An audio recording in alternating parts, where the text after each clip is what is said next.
Halo, assalamualaikum para peternak bebek petelur. Jumpa lagi dengan channel bebekku. Beternak bebek petelur skala rumahan. Saat kita memulai beternak bebek petelur, hal pertama yang harus dipikirkan dan kita putuskan adalah pakan apa yang akan kita gunakan untuk bebek petelur kita nanti.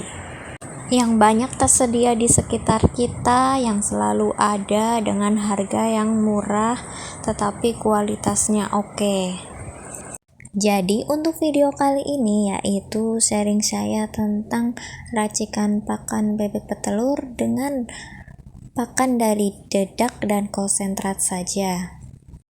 Jangan lupa ditekan tombol subscribe-nya dulu ya.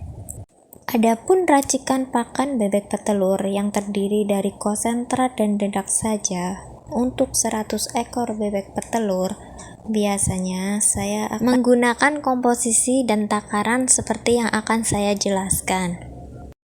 Ketika saya memutuskan untuk memilih pakan racikan dari dedak dan konsentrat, saya sudah tahu bahwa dedak itu selalu ada dan tersedia di daerah saya dan saya gampang mendapatkannya. Dengan harga dedak dan kualitas dedak yang sesuai dengan yang bebek petelur saya inginkan. Ini penjelasan saya tentang pakan bebek petelur terdiri dari dedak dan konsentrat untuk 100 ekor bebek petelur. Kemudian saya di sini akan bedakan menjadi dua. Ketika bebek baru berumur 5,5 bulan, maka saya akan menggunakan ukuran atau takaran dedak 12 kilo dengan menggunakan konsentrat 4 kg. Itu untuk bebek yang baru usia 5,5 bulan, 6 bulan, 7 bulan, 8 bulan, 9 bulan, atau awal-awal bebek itu berproduksi. Biasanya saya menggunakan takaran ini. Komposisi dedak 12 kg dan konsentrat 4 kg itu membantu bebek untuk penggemukan dan membantu bebek untuk membuat uritan sehingga bebek cepat bertelur.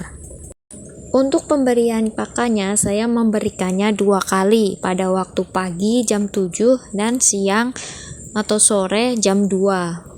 Untuk pagi takarannya 7 kg, untuk sore 9 kg. Dan lebih banyak diberikan yang sore karena waktunya lebih lama hingga menuju pagi lagi.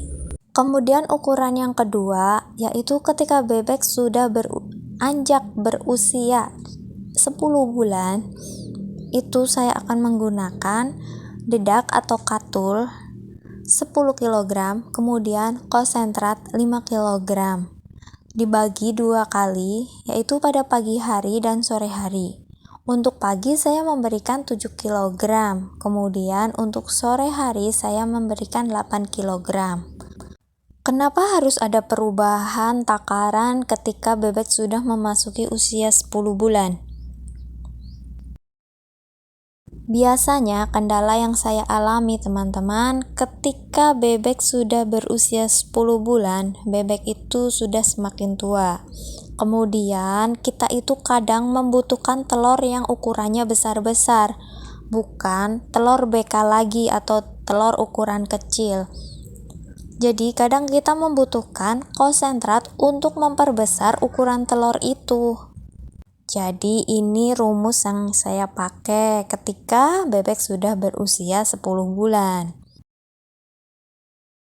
Sebenarnya perbedaan memberi takaran konsentrat itu ketika bebek sedang di awal masa produksi, bukannya itu mempertinggi nilai produksinya. Saya juga pernah melakukan itu teman-teman, tapi yang saya alami atau yang saya rasakan ketika bebek itu berusia 8 bulan, ketika 8 bulan ya teman-teman, bebek itu sudah ada yang rontok bulu. Kemudian saya pikir, kenapa kok bisa terjadi kayak gini?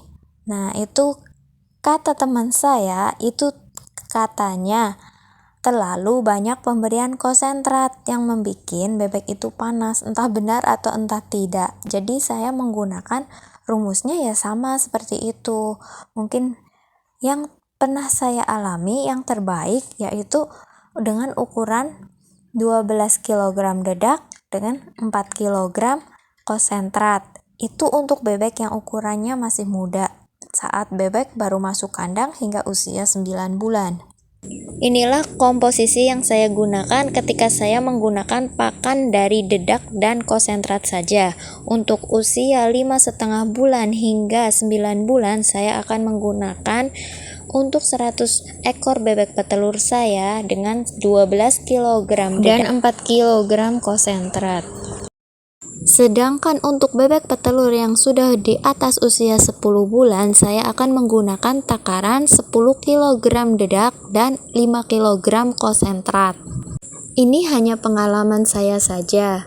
Silahkan jika bermanfaat dan mau dicoba oleh teman-teman para peternak bebek petelur pemula. Dedak yang dibutuhkan untuk bebek petelur adalah dedak yang halus dan banyak menirnya. Adapun jika menggunakan dedak dengan kualitas yang bagus seperti separator, KB, biasanya bebek akan makan lebih sedikit karena memang kandungan yang ada pada dedak itu proteinnya tinggi. Kemudian untuk menjawab pertanyaan salah satu subscriber saya tentang konsentrat itu lebih baik banyak diberikan waktu pagi atau sore hari. Untuk saya sendiri biasanya pakan satu hari diaduk menjadi satu dengan komposisi dedak dan konsentrat. Setelah pengadukan dari pakan itu tercampur rata, maka saya akan mengambil sejumlah yang saya akan berikan pada waktu pagi dan sore hari. Kita timbang berapa kilo yang kita butuhkan untuk pakan pagi, begitu juga dengan pakan sorenya.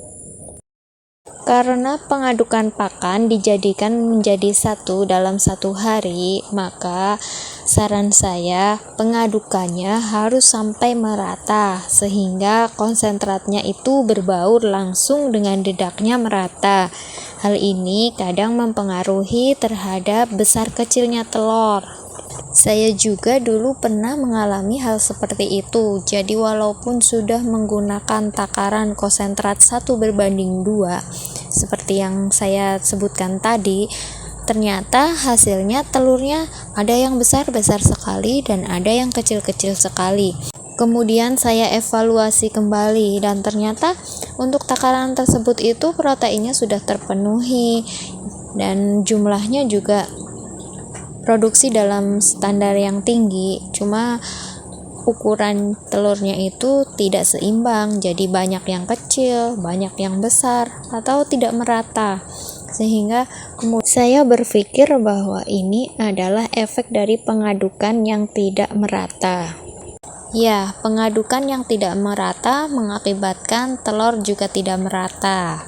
Dan tolong ya teman-teman, untuk pemberian dedak atau bekatul itu yang benar-benar murni dan yang halus, jangan yang kasar, karena kadang menggunakan dedak yang kasar akan menyebabkan bebek dobolan. Ada keuntungannya dan ada kerugiannya pakan hanya menggunakan dedak dan konsentrat saja. Tapi di video ini saya hanya membahas komposisi pakan untuk bebek petelur 100 ekor dari dedak dan konsentrat. Kita akan bahas di video-video selanjutnya. Jangan lupa dinyalakan notifikasinya biar tidak ketinggalan ya. Sekian, terima kasih. Salam kuek-kuek.